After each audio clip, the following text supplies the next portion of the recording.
en que nos acompañará como expositor magistral el doctor Fernando Aparicio. No sé si me pueden ver.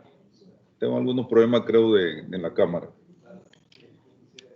Bien, el doctor Aparicio es licenciado en Filosofía e Historia por la Universidad de Panamá y magíster en Historia por la Universidad de Miami, Florida.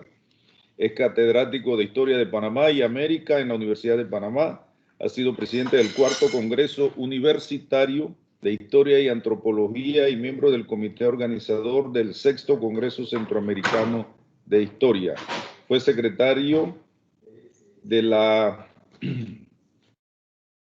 Historia General de Panamá en 2004, en donde colaboró con varios capítulos sobre el siglo XIX panameño. En el año 2014 fue asistente en dos obras dirigidas por el doctor Alfredo Castillero Calvo, Panamá a través de la fotografía, 1860-2013, y Panamá en la historia contemporánea, ambas publicadas en Madrid por la Fundación MAPRE, Colección América Latina Contemporánea, en donde aportó dos artículos sobre la vida política en el siglo XIX y la población y sociedad en el siglo XX.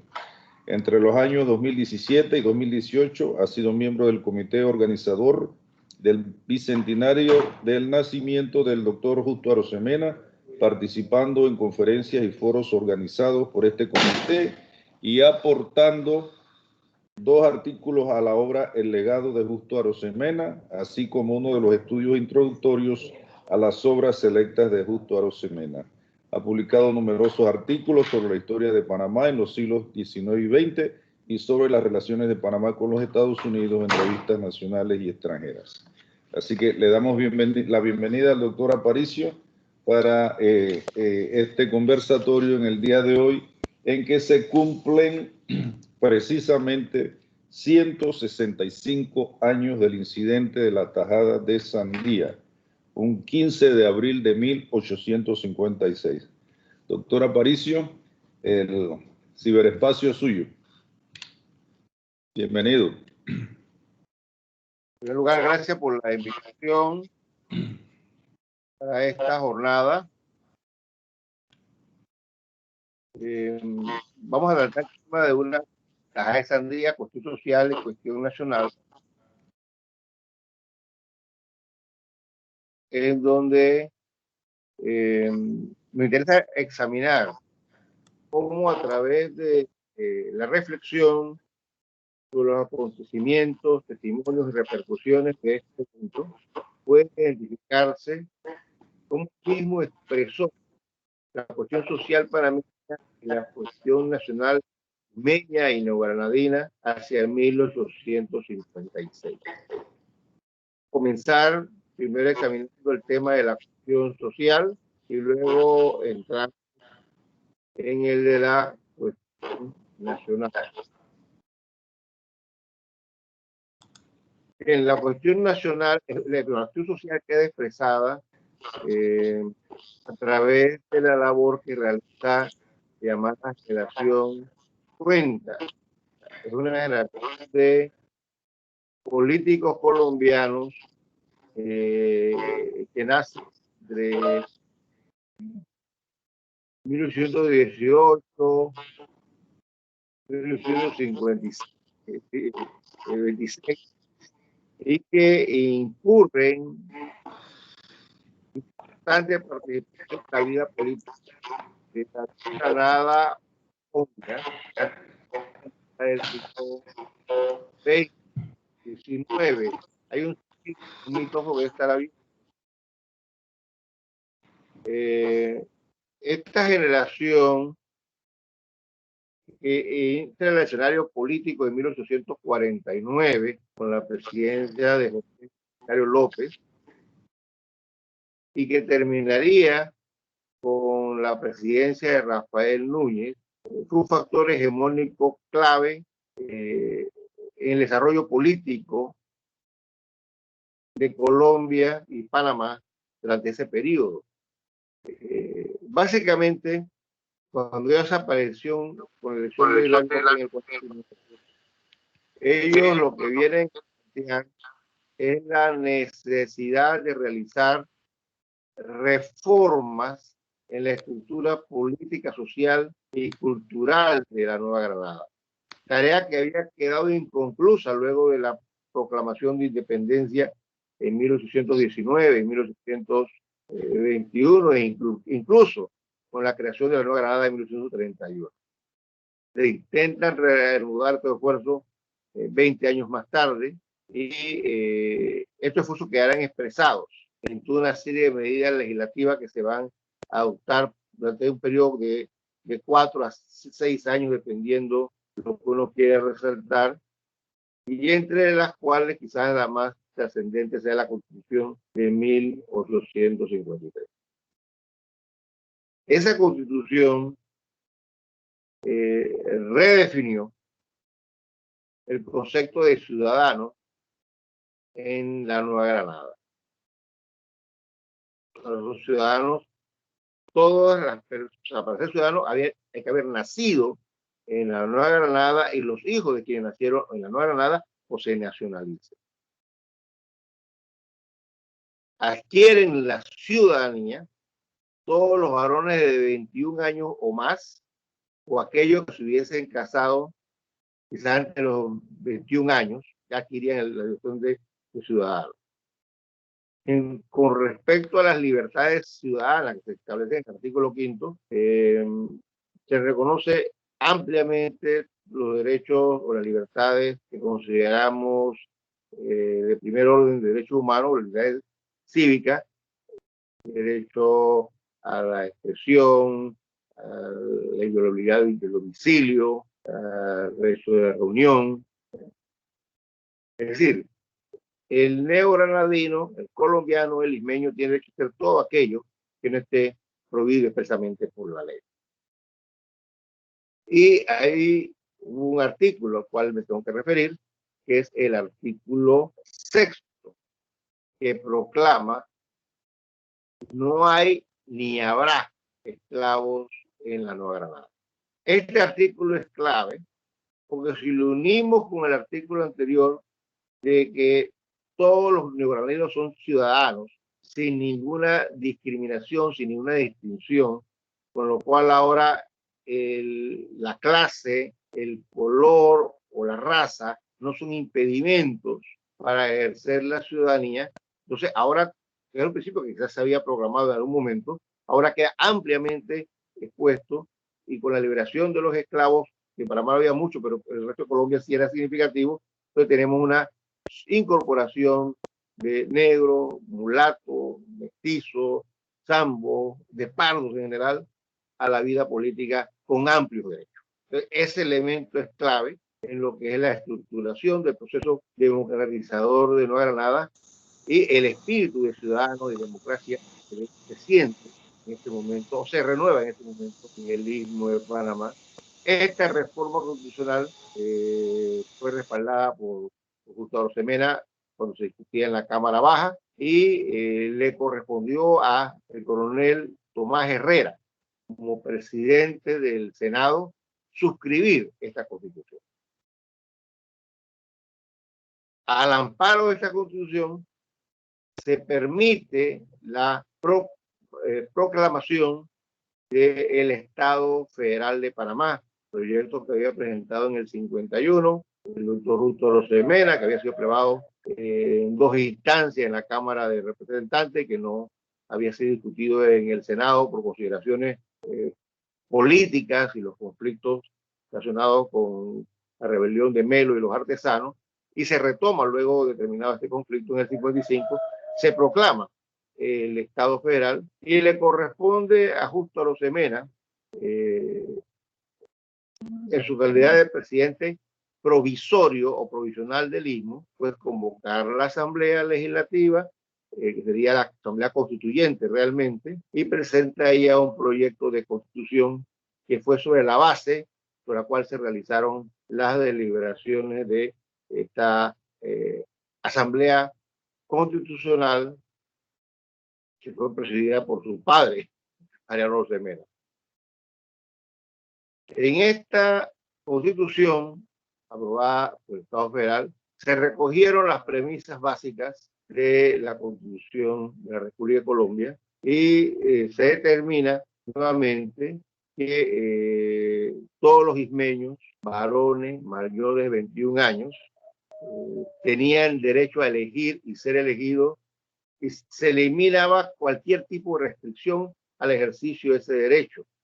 En las legislaciones electorales anteriores resultaba que para ser elector o para ser elegido se ponían condiciones como saber leer y escribir.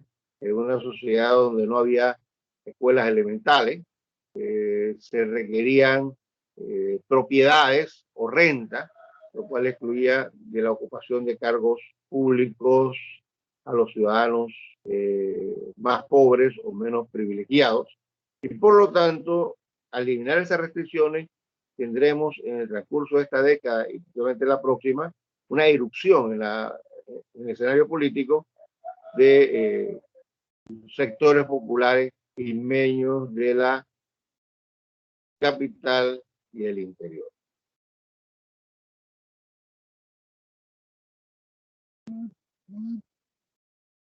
Entremos entonces cómo estos derechos ciudadanos se pueden relacionar con el contenido social en el incidente de la Tajada de Tambía.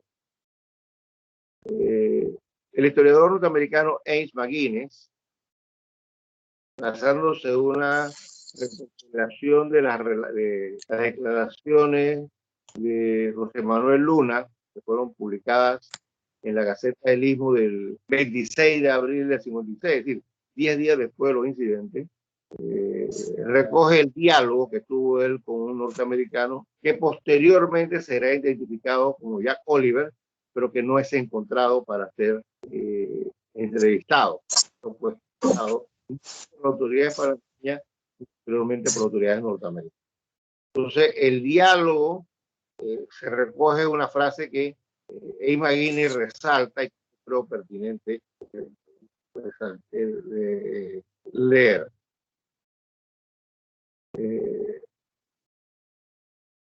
Luego que el norteamericano que hemos identificado como Jack Oliver, borracho, con unos compañeros y amigos que iban ahí, que habían amanecido en la calle, se acercó al puesto de venta de frutas que tenía José Manuel Luna en el mercado, cerca de ubicado cerca del muelle inglés y un poquito más lejos del muelle de la compañía de ferrocarril, que se llamaba el muelle gringo, o el muelle yankee.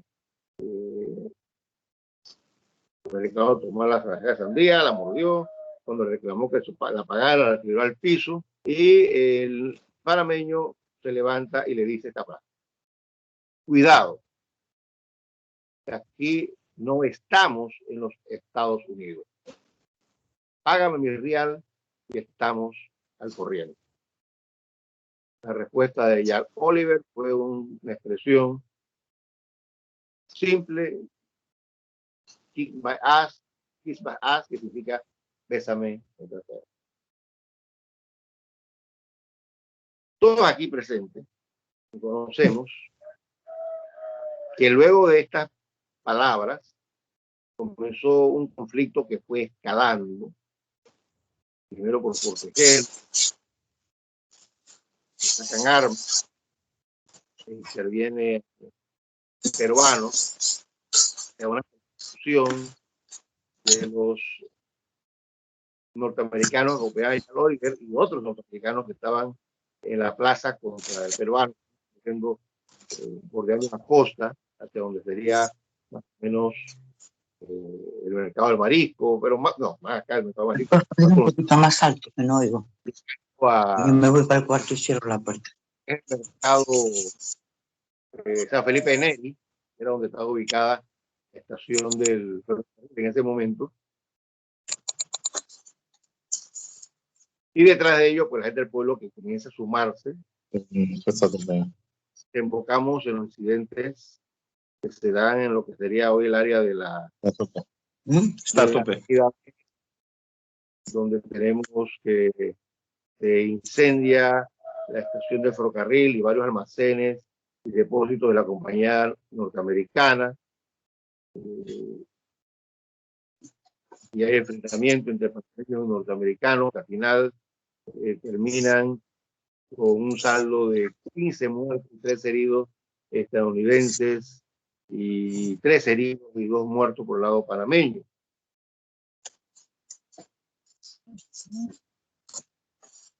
Pero esos incidentes comienzan con una frase: cuidado, que aquí no estamos en los Estados Unidos.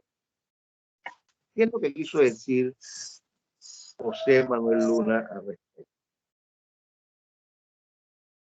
Lo que hay que resaltar es la diferencia que hay entre el estatus de los negros, mulatos y partos ismeños,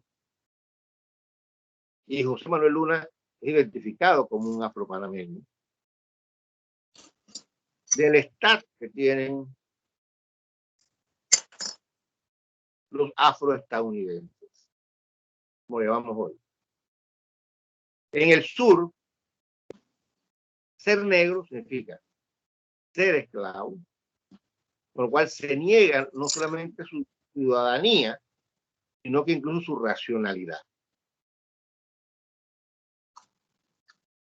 En el norte, sabemos que sí tienen derecho a la educación, a la ciudadanía, pero también predomina el racismo. No nos dejemos engañar eso de que la guerra del norte contra el sur, que el norte creía que los negros eran iguales. No, también hay racismo en el norte. Pero particularmente los viajeros del sur, reciente llegar a Panamá y ver estos mulatos, que los tutean, los tratan como iguales. Algunos son policías. Cuando transitan por Chagres y cruces, resulta que los alcaldes de esos pueblos que estaban ubicando a lo largo de la línea donde crecería el ferrocarril, pero que en ese momento estaba la línea del río Chagres, los alcaldes eran negros y eran las autoridades. Entonces ellos resienten ese estatus de igualdad que tienen aquí los ciudadanos afropanameños. Y desde 1949, perdón, hasta 1955, hay muchos conflictos que se dan en choques en función de estos actos de discriminación, abuso, maltrato que los estadounidenses intentan realizar sobre los panameños. En otros momentos, esto había generado conflictos, en otros habían sido tolerados, pero las condiciones de 1856 no son propicias para ser tolerados. Más bien estamos frente a un ambiente caldeado que está esperando cualquier condición para explotar. Y esto se debe a que en 1855 había sido inaugurado el ferrocarril Transísmico. Y gran parte de la población afropanameña había dependido sus ingresos del tráfico y tránsito de pasajeros y mercancía de un lado al otro del istmo a través de las tradicionales chatas y bongos por el río Chagres y con el uso de mulas, y luego se incorporan en este periodo caballos por el camino parte del camino de cruce y por el camino real. Además, este era un trayecto que duraba varios días, entonces de la noche había que pernoctar en lugares donde habían establecido unos tambos que se conocieron como venta, donde ofrecían hospedaje y algún tipo de habitualla a los viajeros. Por no decir el resto de servicios que se prestaban al tráfico de pasajeros y mercancías. Pero ahora, con el ferrocarril, todos ellos quedan sin empleo. Y el istmo es llevado a una situación económica angustiosa que afecta fundamentalmente a los sectores subalternos de la ciudad de Panamá y de los pueblos a lo largo de la línea. Es un elemento que crispa los nervios y aumenta las tensiones entre los ciudadanos de ambos países.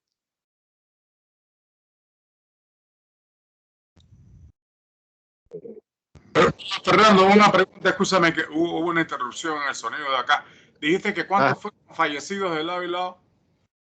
Te doy la cifra de una vez porque yo lo anoté para no se me olvidara. 15 muertos y 13 heridos estadounidenses. 15 y 13. ¿No hubo ningún estadounidense muerto? No, 15 muertos y 13 heridos. 15 muertos en total. Norteamericanos. Norteamericanos. Bueno, menos mal. Y por panameños hubo 2 muertos y 13 heridos. Ok. Gracias, Fernando. Gracias. Sí. Se interrumpió. Esa es la cifra que se exporta al final, que es la que tenemos que usar, porque no tenemos otra. Bueno, Emma Guinness en 2 trabajos. El libro de él que el título en inglés sería, el título en español sería El Camino del Imperio, Panamá y la Fiebre de California, y un ensayo que publicó en la Historia General de Panamá, titulado Aquellos tiempos de la California. Nos da más detalles acerca de José Manuel Luna. Entonces nos enteramos allí, primero que sí, él vive en el arrabal, ¿ya? Pero que cuando lo interrogan, él declara como profesión platero. O sea, él es un artesano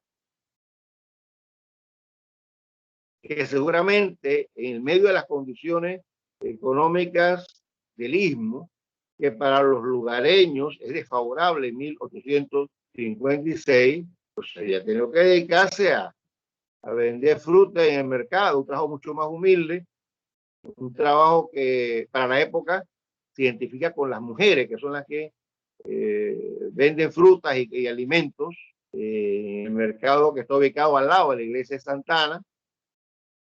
Ya el mercado que está acá en el muelle, sí, lo que están vendiendo la mayoría son hombres, pero es un trabajo humilde. Pero seguramente la producción de plata ha disminuido, la compra de plata ha disminuido con la importación ya de joya y platería traída de Estados Unidos, lo cual le queda poco espacio a un artesano local y tiene que recurrir a la venta de fruta para sobrevivir en medio de la crisis. O sea, así como están haciendo muchos profesionales panameños en este momento en el marco de la crisis del COVID-19. Pero además, Maguire encontró en la revisión de la lista de los registros electorales acá en Colombia que José Manuel Luna se había registrado como elector en por lo menos 2 ocasiones. O sea, se registra en el 53, se registra en el 55. Esto hace muy probable que él hubiera sido una de las personas que votó por Buenaventura Correoso, un joven militante, activista del arrabal, liberal, que había presentado su candidatura para ser el primer juez del crimen, que era electo por el barrio de Santana. Así que probablemente él no solamente había votado por Correoso, sino que lo conocía y de alguna forma sería partícipe o partidario de esa idea de Correoso acerca del liberalismo popular ismeño. Este dato es significativo, porque posteriormente, en su calidad de juez del crimen del lugar donde ocurrieron los accidentes, que fue el barrio de Santana, le correspondió a Buenaventura Correoso actuar algo así como juez de primera instancia, y él hace un expediente, recoge testimonio de los participantes, neogranadinos, extranjeros, estadounidenses, y su veredicto fue que las autoridades panameñas y el pueblo panameño que se vio envuelto en los conflictos no fueron los principales responsables de lo que ocurrió, sino que fueron los ciudadanos estadounidenses, que fueron ellos los que comenzaron la agresión, fueron ellos los que comenzaron a disparar en primer lugar, y fueron ellos los que le dispararon incluso a la policía y al alcalde y gobernador de Panamá. Frente a esos hechos, el asalto a la estación de ferrocarril se explica como la necesidad de las autoridades panameñas de tratar de establecer establecer orden. Y fue en ese incidente donde ocurren la mayor parte de los muertos norteamericanos.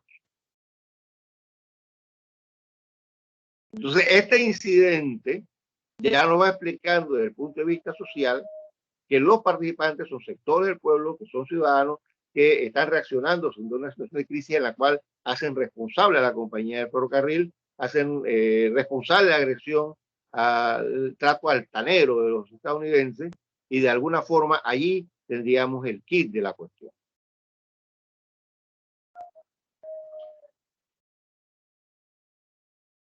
Sobre la situación económica tenemos dos testimonios. Uno, un panadero de la ciudad de Panamá, llamado Pío, simplemente no tenemos más datos del nombre. Pío Luna, el mismo apellido de José Manuel. En el 55 había presentado una queja frente a las autoridades del municipio que le pedían que pagara los impuestos igual que el año pasado, y él decía que eso era imposible. Porque ya para fin del año 55, una vez que comenzó a funcionar el ferrocarril, él declaraba o se lamentaba que ya habían pasado aquellos tiempos de California, aquellos tiempos relativamente abundantes de los primeros años de la fiebre de oro en California, y que ahora la situación del istmo era paupérrima. Y ya en el 55 no se podían pagar los impuestos en el 54, ni digamos el 56. Un testigo estadounidense que también se le tomó sus declaraciones por parte de un comisionado especial que envió el gobierno norteamericano, el Bowling, Arthur Mackenzie, señalaba que los incidentes se habían originado por los rencores entre los negros del arrabal y por el intento de la compañía del ferrocarril de reclamar los derechos de propiedad sobre la ciénaga que formaba parte de los ejidos de la ciudad de Panamá. La ciénaga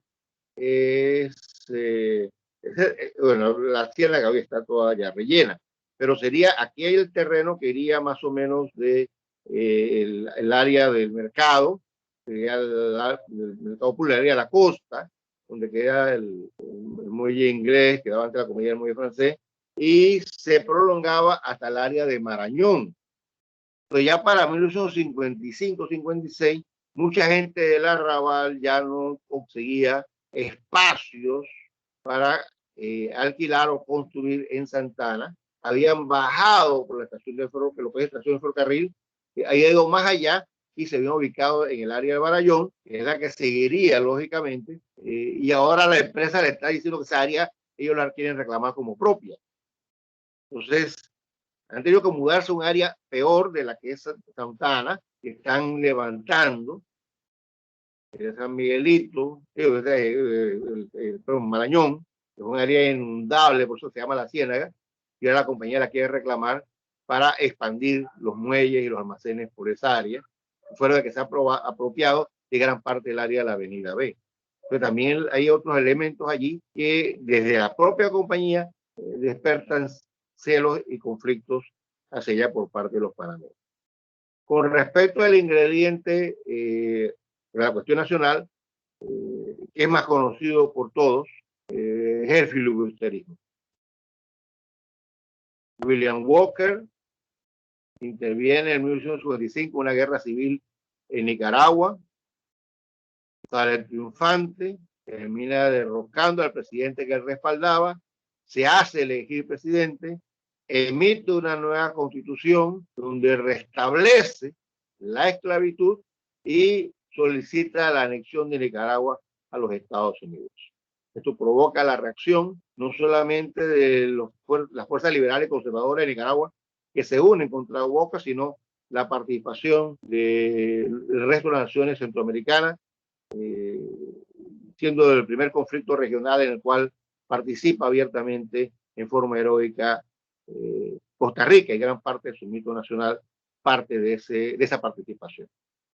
El propio Justo Rosemena, en el 50, había escrito un artículo, Alerta Ismeño, donde advertía de ese peligro, y luego de los incidentes, él vuelve a escribir un artículo describiendo los acontecimientos, donde hace responsable a los ciudadanos estadounidenses del conflicto y rechaza, porque lo va intuyendo, rechaza cualquier pretensión del gobierno norteamericano de hacer culpable al gobierno neogranadino de los incidentes con excusa para intentar anexarse, ya sea parcialmente o totalmente, del territorio del Istmo, que efectivamente fue una de las pretensiones que luego no fueron incorporadas en el Tratado de Rancás, que sí se redujo a una remuneración económica importante de más de $440,000, que hoy sería una cantidad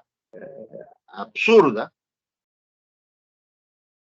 pero sí fue planteado la anexión de toda la zona de tránsito, cuando esto no fue posible, la anexión de Ciudad de Panamá y de Colón por parte de los estadounidenses.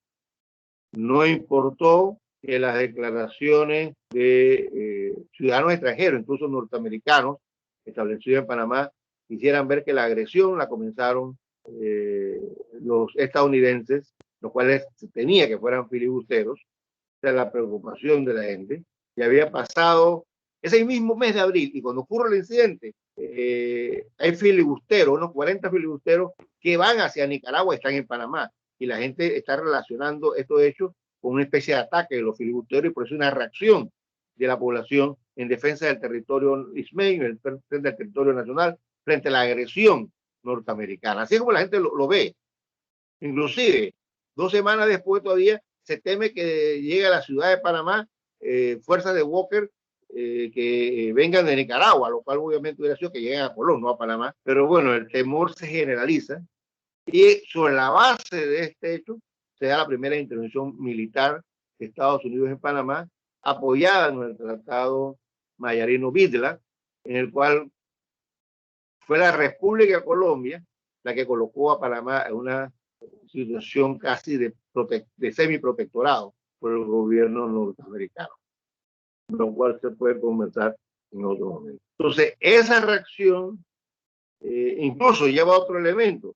El Ismeño, que es el diario de los liberales en Panamá, denunciaría el filibusterismo y llamaría a la unión de los pueblos latinoamericanos contra los yanquis en la defensa de la independencia de Nicaragua. O sea, en esta coyuntura se comienza a hablar del latinoamericanismo como una opción política viable, y encontraremos a Justo Rosemena participando en el segundo Congreso de Unión Hispanoamericana o Latinoamericana en Perú 6 años más tarde.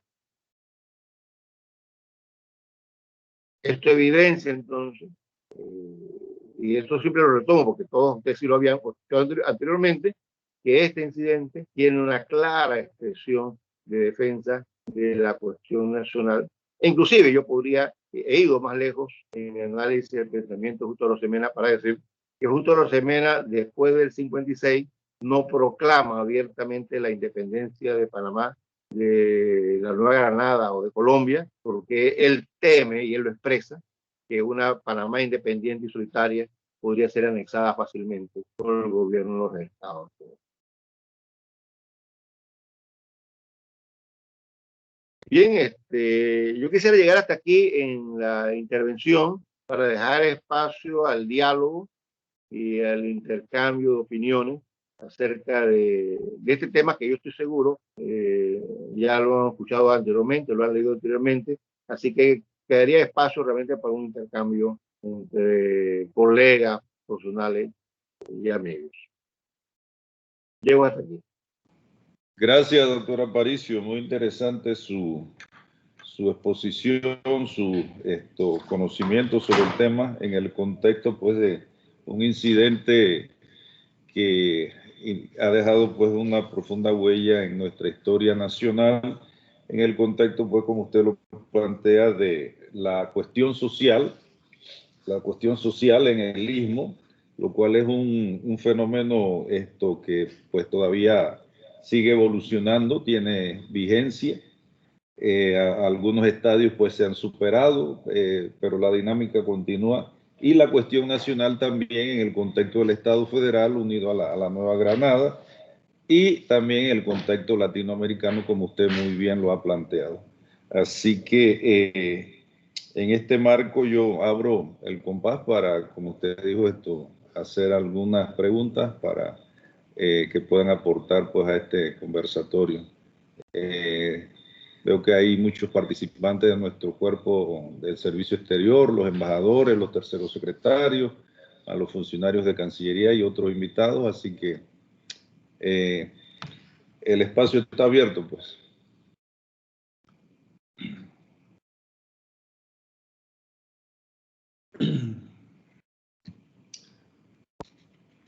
¿Alguna intervención, algún comentario por parte de los participantes?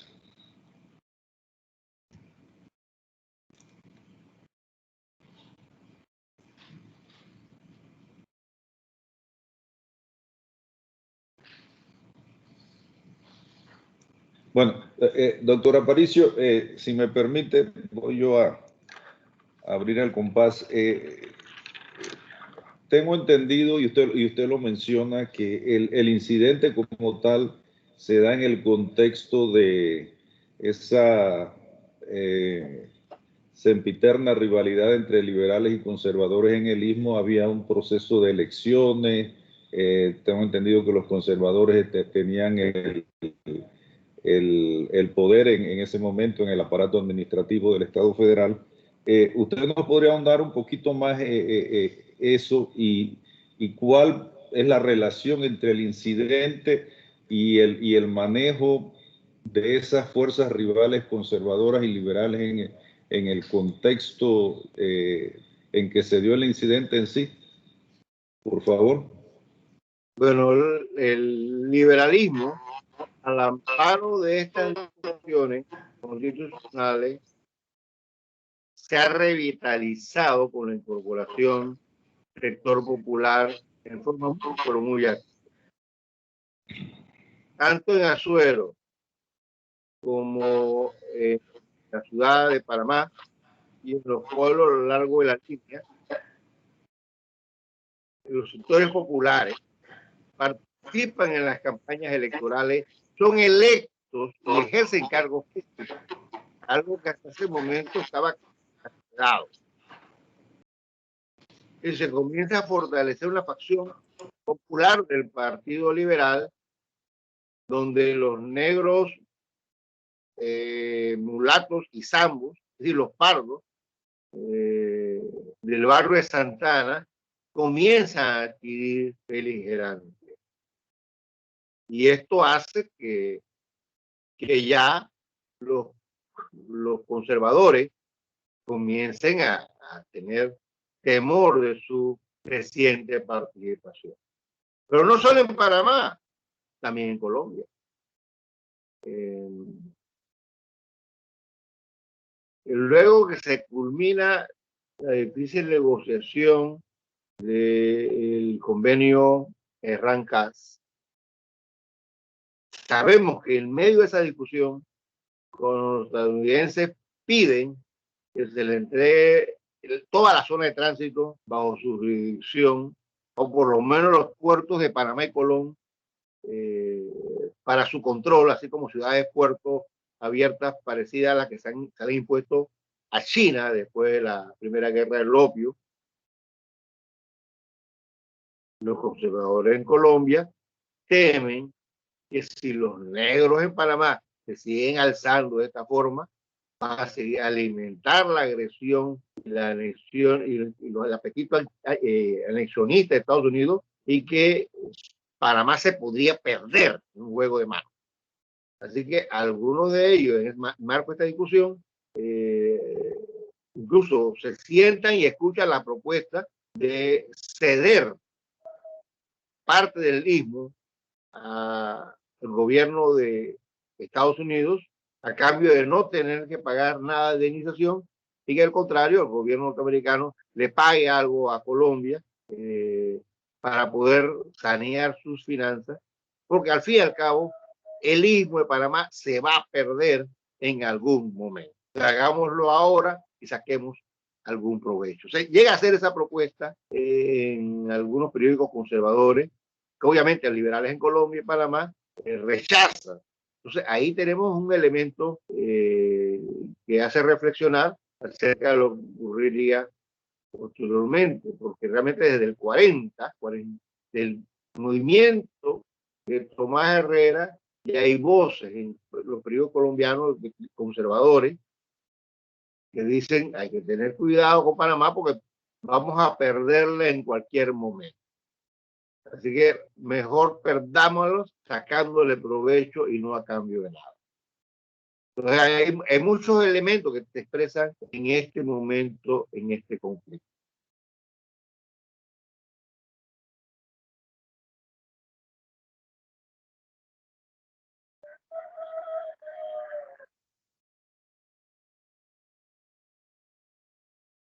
De 10 años más tarde, más de 10 años más tarde, 15 años más tarde, siendo senador de Panamá en Colombia,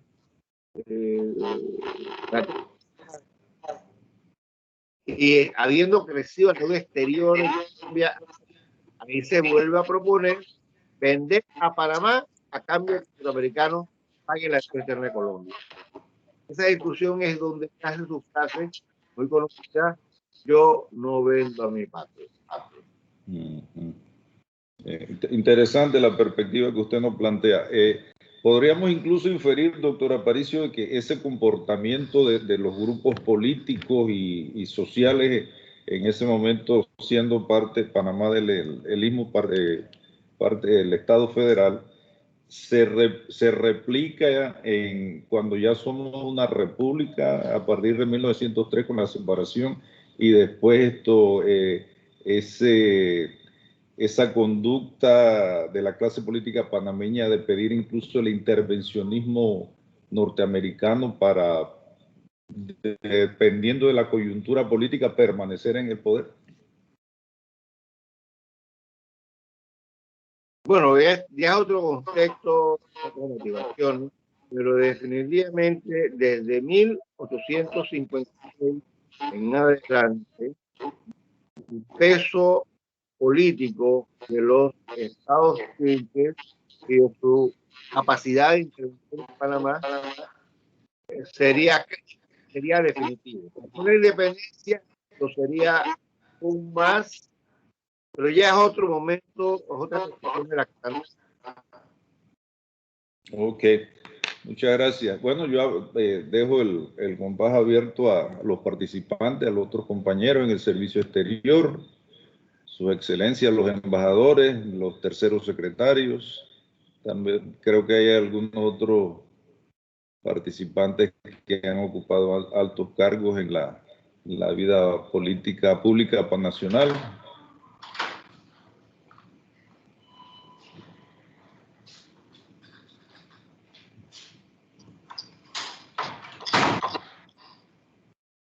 Buenos días, saludos a todos y a todas desde Jamaica. Profesor Aparicio, felicidades por la conferencia del día de hoy. Anteriormente yo siempre he catalogado la tajada de sandía como si fuera la primera expresión, y creo que así coinciden muchos escritores, la primera expresión de panameñidad, ¿no? Genuina, como lo fue el 9 de enero, casi un siglo después. Para usted, ese inicio, también antes de entrar en la pregunta, yo leí la novela El caballo de oro de Morgan, que nos da una perspectiva lateral de los acontecimientos, porque hay mucho material muy específico, pero no habla mucho del contexto, de lo que se vivió y de esos días tan difíciles para la población panameña, y sobre todo para una población, unos sectores tan pequeños y tan ligados a la vez, ¿no? pero para usted el impacto internacional que tuvo esto en el contexto de ese momento que se produce la tragedia de Sandia, ¿qué repercusiones tuvo teniendo en cuenta de la falta de comunicación que había, el tema de los intereses que se machacaban en ese momento, y por qué Panamá en ese momento, independientemente de todo, no pudo como ya establecerse, ¿no? Ya en firme, ¿no? En ese sentido. Muchas gracias. Bueno, las repercusiones internacionales son recíprocas. Panamá, en el panameño, yo liberal bastante de este periodo, inserta el ataque norteamericano al ismo en el marco del filibusterismo y llama a la unidad latinoamericana en contra del filibusterismo, se solidariza con Nicaragua, los hermanos centroamericanos para derrotar a Walker. Así que el latinoamericanismo que sale de Panamá se une con el lateralismo que está en Latinoamérica, se obtiene adhesión de los países gran colombinos, es decir, Perú, Ecuador, Venezuela, expresan solidaridad con Panamá en el medio de la coyuntura y, por supuesto, los países centroamericanos. Entonces, hay un momento, no solamente Panamá, hay un momento en la región en 1956 que está un giro importante, que es donde el movimiento adquiere gran trascendencia regional, comenta en los diarios de todos esos países. En Estados Unidos queda reducido a esos pobres viajeros norteamericanos siendo atacados por esta masa de negros salvajes. ¿Ya? Es decir, para ubicarlo en esa dimensión global. Es interesante para Panamá, el evento pues va a perder importancia en la historiografía, va a perder importancia en la proyección, en la medida en que después del 1986 los sectores conservadores dominan Colombia, son los que comienzan a dominar la República como se cree, y esa expresión de estallido social de los sectores populares, especialmente los negros, es algo que les preocupa, es popular. Así que el incidente que fue flotando, hasta que no se confuerza en la década de 50 y 60 por el movimiento nacionalista y con saga que todos conocemos realmente a partir de la década de 60. Pero ya es otro contexto. Gracias, doctor Aparicio, y al tercer secretario Roger González. ¿Algún otro participante que quiera aportar algunas ideas, preguntas al doctor Aparicio como parte de este conversatorio, por favor? Doctor Aparicio, ¿usted nos puede hablar un poquito más sobre el artículo 35 del Tratado Mayarino-Bitlac para ilustrarnos un poco más a la audiencia, por favor? El artículo 35. Bueno, ese tratado se parece mucho al convenio que se había firmado con Gran Bretaña de reciprocidad comercial. Lo que ocurre en ese artículo es que, además de darle esas condiciones generales de reciprocidad comercial, se hace una excepción y se le entrega a los Estados Unidos dos derechos que se empezarían. El primer derecho es el de garantizar la estabilidad y el orden en la zona de tránsito, en la línea por la cual se trafica de mercancía de un mar a otro y por la cual luego se construiría la línea de ferrocarril, ya que esto es anterior al tratado del ferrocarril, pero tú estás pensando que se va a construir un ferrocarril gringo por Panamá. Y el segundo es todavía más peligroso, porque se le da al gobierno estadounidense la potestad de defender y garantizar la soberanía de Colombia el Istmo de Panamá. O sea, tiene, luego de que Panamá había logrado mantener como país independiente por 13 meses, que se teme que Panamá pueda repetir este intento independentista, porque los ingleses puedan venir a independizar a Panamá y llevársela como posición. Entonces ahora lo que se está jugando con el rejuego de los imperialismos, de poner a los norteamericanos, a los Estados Unidos, freno de los ingleses para que no se lleven el Istmo fue entregar, el colombiano fue entregarle a ellos el control sobre el Istmo sin que nadie pudiera garantizar que quien realizaba la independencia después pudiera hacerlo en su provecho. El régimen de protectorado que nosotros encontramos en la Convención del Canal Istmo de 1903 tiene entonces antecedentes en el Estado Mayarino Vítola, que ya se ha colocado para la condición de cuatro protectorados. Muchas gracias, doctor.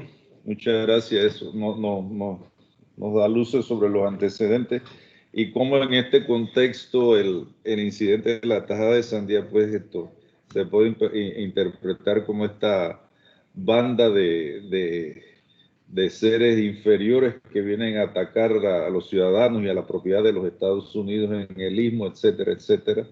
Y también, pues, obviamente, había como usted lo mencionaba, el contexto racial, pues, hacia razas que se consideraban mucho menores, pues, en este caso la mayoría de la población del Istmo.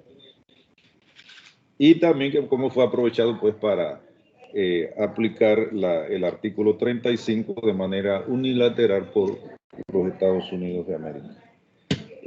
¿Alguien más, por favor? Creo que el doctor Aparicio nos ha brindado muchos insumos sobre los cuales podemos seguir elaborando.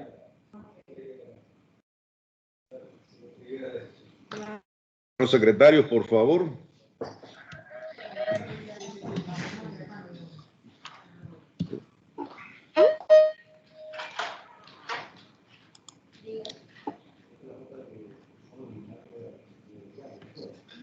Bien, doctor, bueno, me tocará a mí entonces hacer otra pequeña... Sí, quisiera hacer una pregunta. Sí, adelante, por favor. Sí, buenas tardes a todos. Rodney Moreno de Santos, Sao Paulo, Brasil, les hablo. Quería hacer las siguientes interrogantes. ¿Cuál es el aprendizaje más significativo que se debe resaltar en este hecho ocurrido? Segunda pregunta. ¿Podemos llegar a concluir que los Estados Unidos de América empezaron a respetar a los panameños a raíz de este incidente donde un panameño le demuestra a la potencia del mundo que aquí existen personas que están dispuestas a morir hasta por 5 centavos por defender sus ideales? Tercera pregunta, ¿podríamos afirmar que a los panameños le dio más madurez este acontecimiento? Y la última pregunta, a nivel diplomático, ¿qué es lo más relevante que se puede resaltar en este incidente? Muchas gracias y saludos. Adelante, doctor. Se puede sacar muchas lecciones, pero yo voy a quedarme en el marco de mi intervención, que es la cuestión social y la cuestión nacional. El marco de la cuestión social, para mí es justo. La bandera de la democracia es menos democrático que la República de Nueva Granada y por lo tanto por aquí la democracia racial ha encontrado a partir de la Constitución del 53 un espacio mucho más amplio que estaba en aquel momento en los Estados Unidos. La otra lección es que a partir de este momento el sector de la RAPAL, que ha actuado por su propia cuenta, que comienza a organizar para la defensa del sector, tanto contra los conservadores, contra los comerciantes extranjeros, contra la compañía, contra el gobierno de los Estados Unidos. Y se convierte con gente de vecinos libres de Azuero, un sector que comenzaba a ser cada vez más, porque eran medidas políticas en el camino de democratizar y ampliar los derechos. En este sentido, el social tiene un valor extra.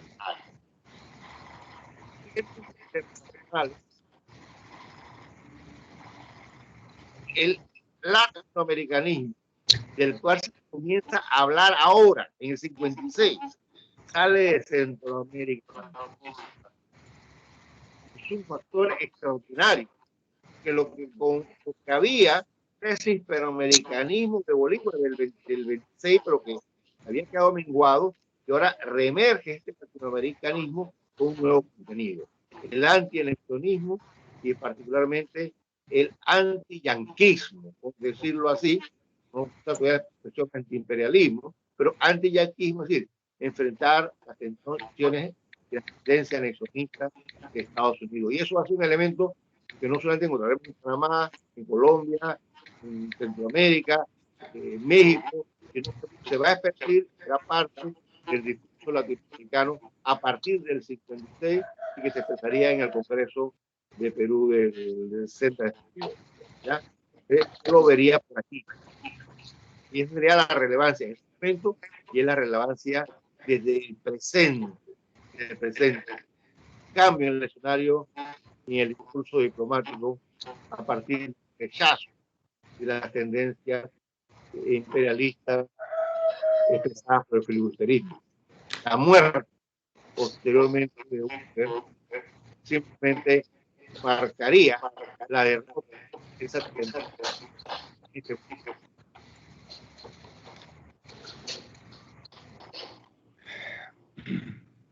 Bien, ¿alguien más, por favor? Entonces, bueno, daríamos por concluida esta interesante exposición del doctor Aparicio, agradeciendo su valiosa contribución, doctor, y esperamos pues en un futuro seguir contando con su valiosa participación en las actividades de la Academia Diplomática. Nuestros saludos al cuerpo diplomático, el servicio exterior, a todos los compañeros que nos han acompañado acá en Cancillería y a todos los invitados que han tenido a bien unirse a esta actividad virtual. Así que, saludos y gracias. Gracias a ustedes por la atención. Como no, doctor. No.